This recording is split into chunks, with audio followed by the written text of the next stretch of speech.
Well, in reality, whites control the power as far as what the mass audience hear.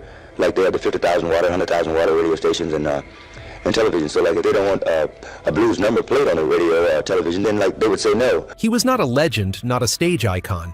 He was simply Ike Turner Jr., the eldest son of a family where the spotlight never dimmed. His father, Ike Turner, was hailed worldwide as the father of rock and roll. His foster mother, Tina Turner, was the queen of soul, the woman whose voice once brought millions to their knees.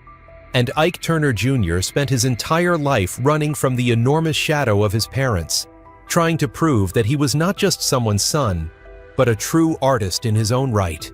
Yet fate was merciless. On October 4th, 2025, just one day after his 67th birthday, Ike Turner Jr. took his final breath quietly alone, just as he had lived. Soon after his family revealed a final phone call, a short message that was enough to make millions of hearts ache. It was the last echo of the loneliest soul in the Turner family. From the moment he was born, Ike Turner Jr. never lived in the world of ordinary children. He was born in 1958 in St. Louis, Missouri, the land known as the cradle of the blues. Since childhood, his world had been filled with the sounds of sliding guitars, snare drums, bottles popping, and the raspy laughter of black musicians from that era.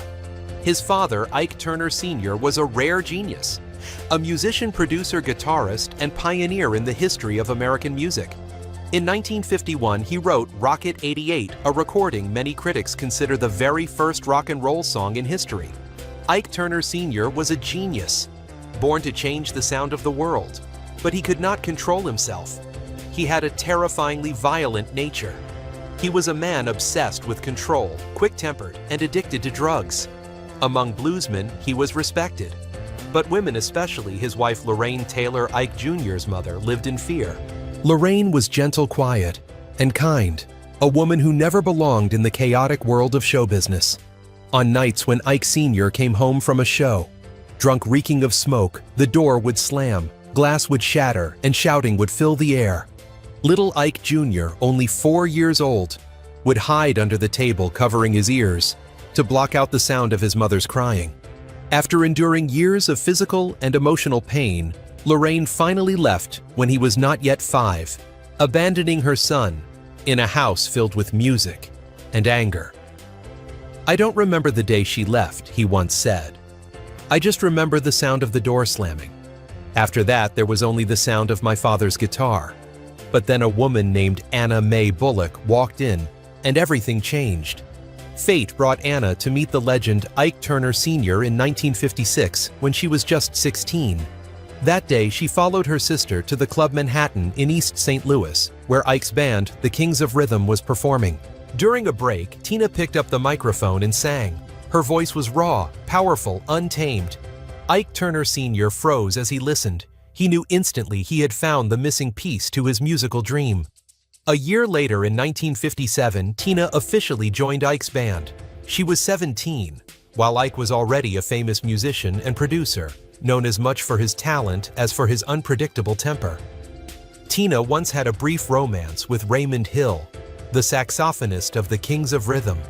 That relationship gave her her first child, Craig Raymond Turner, born in 1958. When Tina was just 18. At first, Tina and Ike were only colleagues, but music and loneliness gradually pulled them closer. Tina married Ike, and Craig was adopted by Ike Sr., becoming an official part of the Turner family. But what few people know is that when Tina stepped into Ike Sr.'s life, she also stepped into Ike Turner Jr.'s, the quiet little boy sitting in the corner of the studio, looking up at the woman he would soon call Mother. Tina was not only Ike Sr.'s singing partner, she truly took on the role of a mother. When she entered this marriage, she also embraced Ike Turner Jr. and Michael Turner with open arms. According to the New York Post, she raised Ike Jr. from the time he was very young, caring for him as if he were her own son. She bought him new clothes, taught him to say, "Thank you," taught him how to smile for the camera, no matter how tired he was inside. Tina once told her family, "I don't want these children to grow up in the same darkness I once lived through. They deserve to know what love is." And to Ike Jr., She truly was the only mother he ever knew. In that boy's eyes, Tina was light, gentle, strong, and warm. When Tina and Ike Sr. married in 1962, the Turner family became an icon. 2 years earlier in 1960, Tina had given birth to Ronnie Turner, the couple's only child together. They toured across America, creating a string of legendary performances, and soon the Ike and Tina Turner Revue became one of the biggest musical storms of the 1960s. To the public, they were the picture of the American dream, beautiful, talented, and shining under the spotlight. Ike and Tina Turner, the golden couple of music together with their 4 sons, Ike Jr., Michael, Ronnie, and Craig, seemed to form a big, happy family. But for Ike Jr., it was a world with 2 faces. He saw his mother Tina smile brightly before thousands of fans, then cry quietly backstage. He heard music rise every night, but he also heard the slamming of tables and his father's shouting once the door closed. Ike Jr. loved his mother. Tina feared his father Ike and learned to stay silent in order to survive. At 13, while other kids his age were still learning how to grow up in the schoolyard, he was pulled out of class by his father and thrown straight into the studio. The family needs someone to work, Ike Turner Sr. said, not giving his son a chance to protest. From that moment on, Ike Jr.'s life no longer had a childhood. The 13-year-old boy became his father's music assistant, working at Bullock Sound Studio, where legends of blues and rock and roll came and went every day. While his friends studied sports or literature, he learned how to adjust gain, connect microphone cables, and master the massive mixing board. On long nights when Tina and Ike Sr. were recording, he sat quietly outside the studio, listening to every note, every shout, every thud when his father lost control. His father was a genius, but a genius swallowed by his own darkness.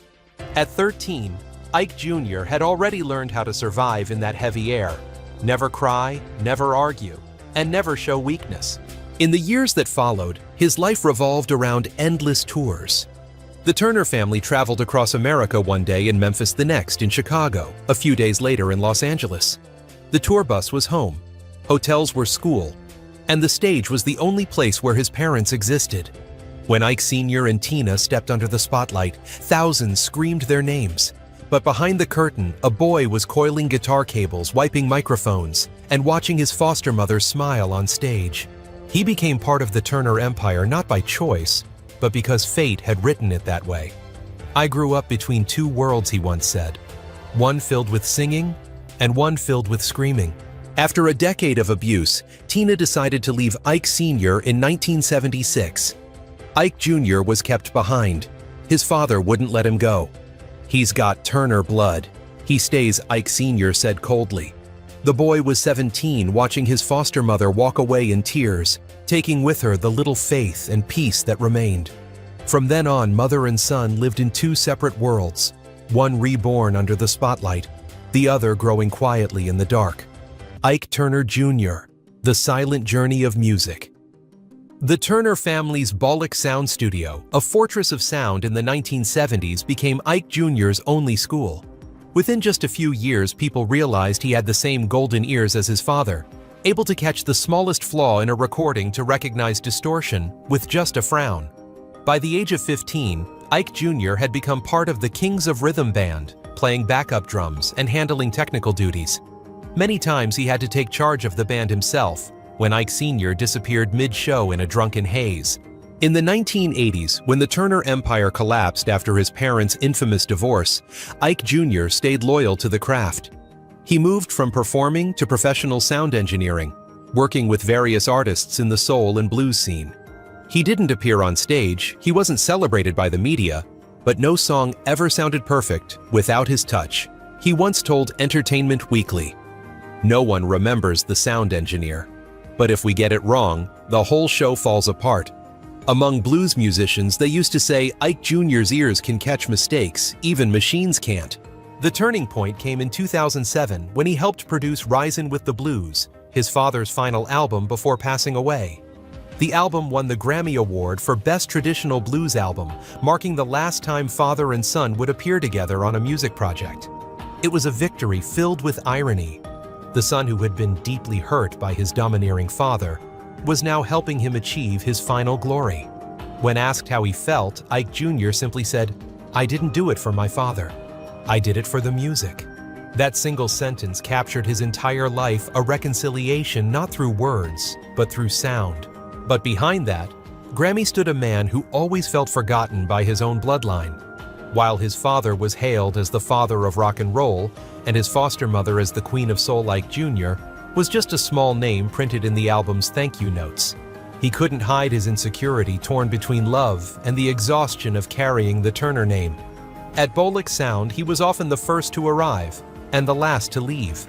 Ike Turner Jr. was never the name shouted by the crowd, but he was the one who kept the Turner sound alive. He was the second pair of ears behind timeless recordings, the quiet hands that ensured every note stayed in tune. While the world worshipped the dazzling lights, he chose to live in the shadows, with only music, and the belief that even if no one remembered his name, the sounds he created would echo forever. But every spotlight eventually fades, and when the music stops, all that remains are the wounds fame leaves behind. Fame for others is a reward, but for him, it was a scar that never healed.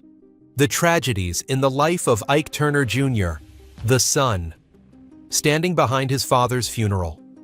On December 12, 2007, the entire American music world was shaken when Ike Turner Sr., the man who once changed the history of rock music, passed away at the age of 76 at his home in San Marcos, California.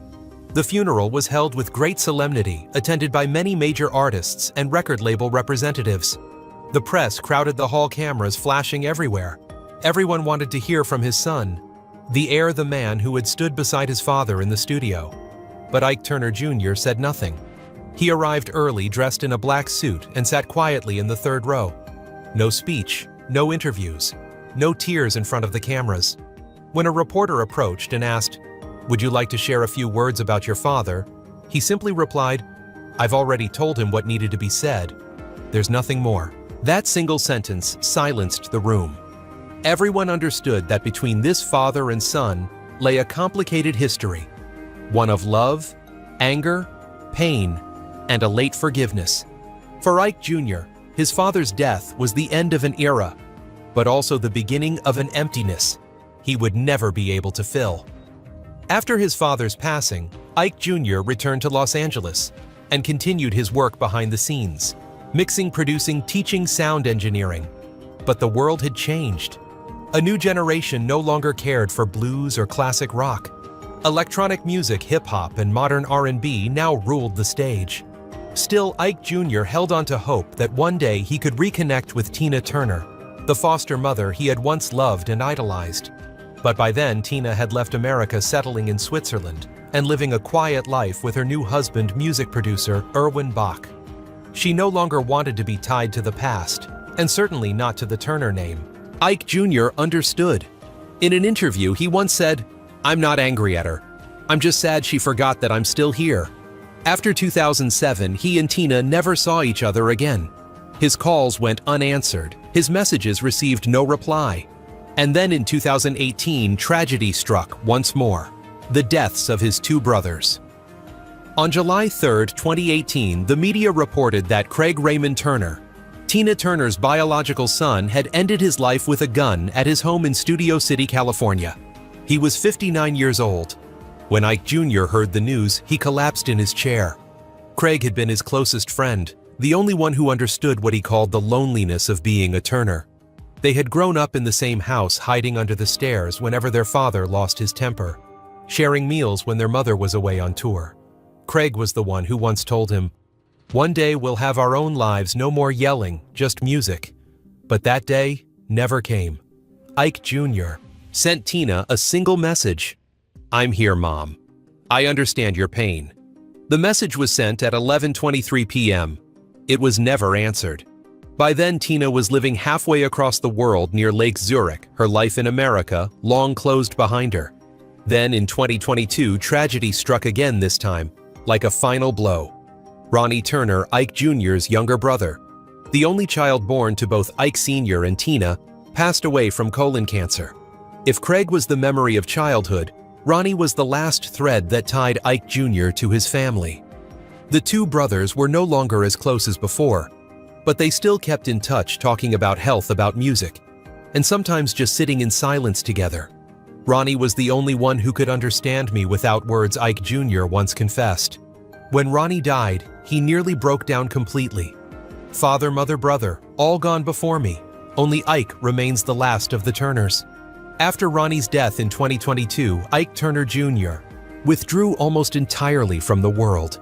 He lived quietly and alone in a small apartment in Los Angeles, far from the spotlight and far from the music that had once defined his family's name.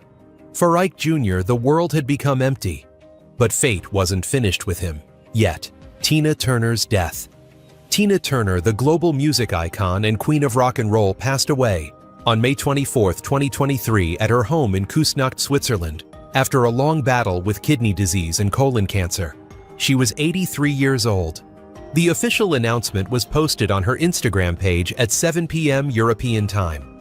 Tina passed away in the arms of her husband Erwin Bach, a German music producer, who had been by her side for more than 37 years. They married in 2013, and it was Erwin who donated one of his kidneys to her in 2017 when she was in the final stage of kidney failure. After her death, tributes poured in from all over the world. Mick Jagger called her a force of nature unmatched by anyone. Beyoncé wrote, "Tina is an eternal inspiration. The woman who paved the way for people like me to stand up and shine." The White House issued a statement honoring her as a symbol of strength, resilience, and artistic freedom. For Ike Turner Jr., it was the end of everything.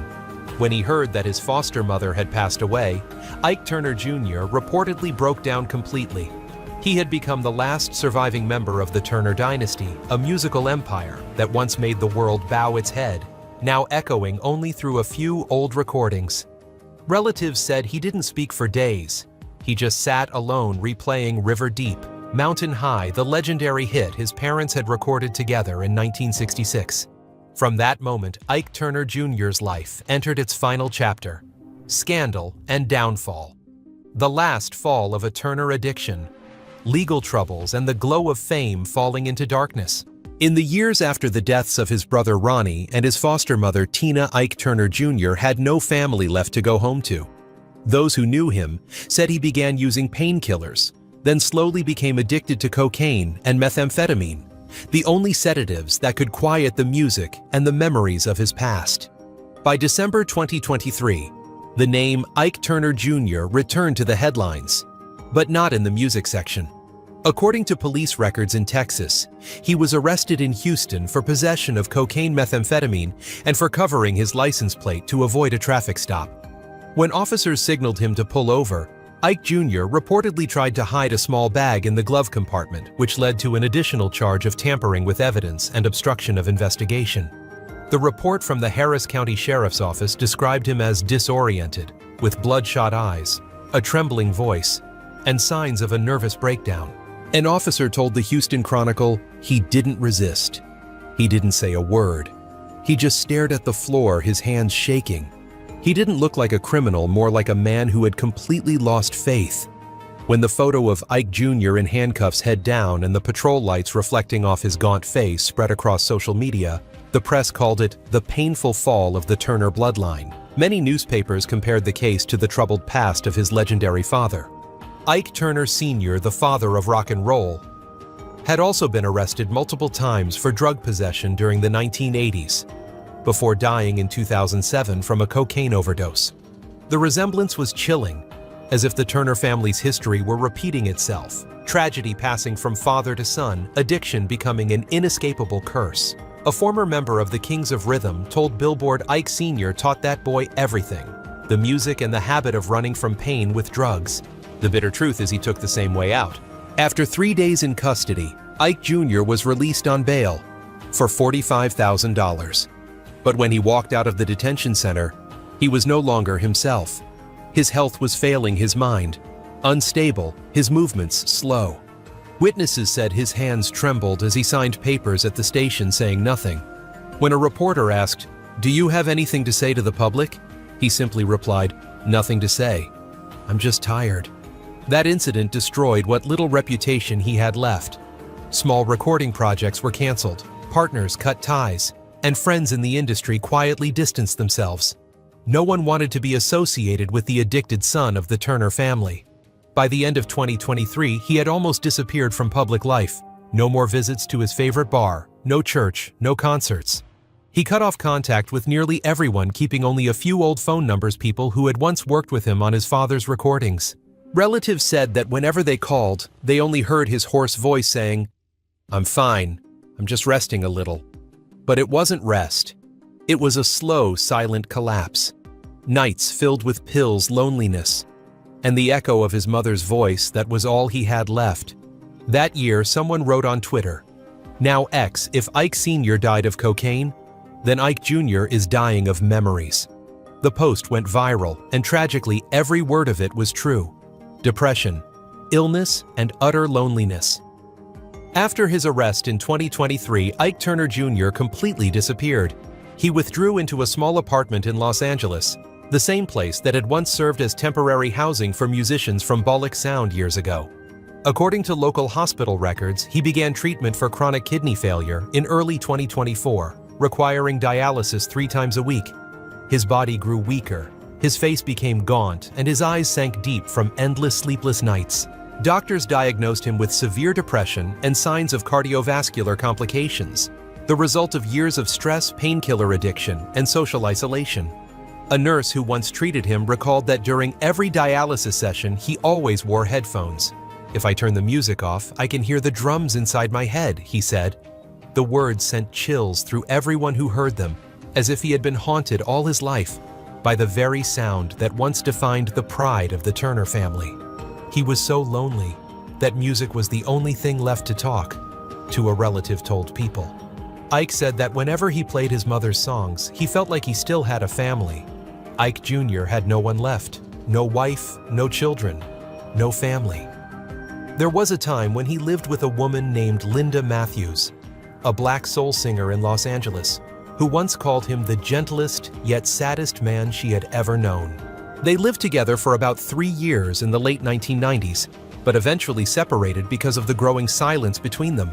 When illness struck, there was no one to care for him, except hospital staff and a few old friends who still felt compassion. He never married, had no children, and no longer had parents, siblings, or close relatives. Throughout his life, love existed only through music, something that both saved him and trapped him in the shadow of his past. The final message of Ike Turner Jr. According to those close to him, on the night of October 3, 2025, just one day after his 67th birthday, Ike Turner Jr. called an old friend who had once worked with him at Bollock Sound. The call lasted only a few minutes. His voice was weak and trembling, but still clear. He didn't talk about his illness, nor did he complain.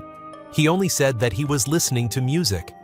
There was a long silence. The friend asked, "Are you okay, Ike?" He gave a faint smile and said, "I'm fine. I'm tired, but not sad. I've spent my whole life keeping their music alive, and now I just want to rest for a while." Ike Turner Jr., the last son of the Turner legacy, dies at 67 on October 4, 2025. Just one day after his 67th birthday, Ike Turner Jr., the son of music legend Ike Turner and the foster son of Tina Turner, took his final breath in Los Angeles. According to confirmation from family members and People magazine, the cause of death was kidney failure, with severe heart complications. Doctors said he had battled illness for many years, and after suffering a mild stroke in September, his health declined rapidly. News of his passing was announced on the morning of October 5th, leaving fans around the world in shock. A quiet life, one without noise or showmanship, ended just as quietly, the same way he had lived for decades, under the immense shadow of 2 immortal music icons: wealth and life after fame. Ike Turner Jr.'s life ended in peace and in humility. There was no will, no great fortune, no public dispute like his father's years before. Most of his material worth came from music production royalties, and a small share of his father, Ike Turner Sr.'s estate. After his father's death in 2007, Ike Jr. received a modest portion of profits from the old catalog, mostly income from the Grammy-winning album Risin' with the Blues, 2007, and a few recordings from the Kings of Rhythm era. However, sources in the music industry said his total net worth was only a few $100,000, modest compared to the estimated $250 million left behind. by his foster mother Tina Turner when she passed away in 2023. No mansion, no luxury car.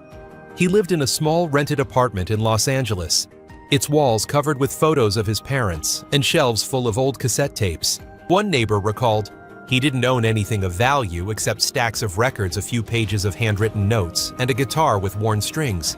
But he kept them as if they were treasures. For Ike Jr., music was the only real wealth. He once said, "I don't need money. I just want people to keep listening to their music to my fathers and my mothers. That's enough."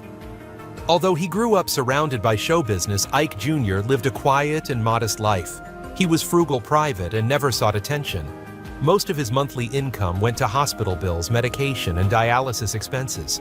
From time to time, he helped young local musicians with mixing and sound engineering entirely for free.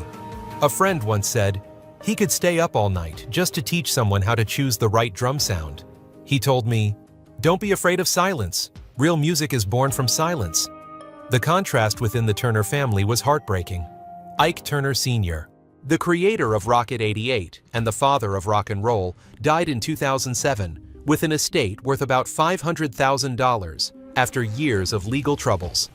Tina Turner, the Queen of Soul, passed away in 2023 in Switzerland, leaving behind more than $250 million and an eternal legacy.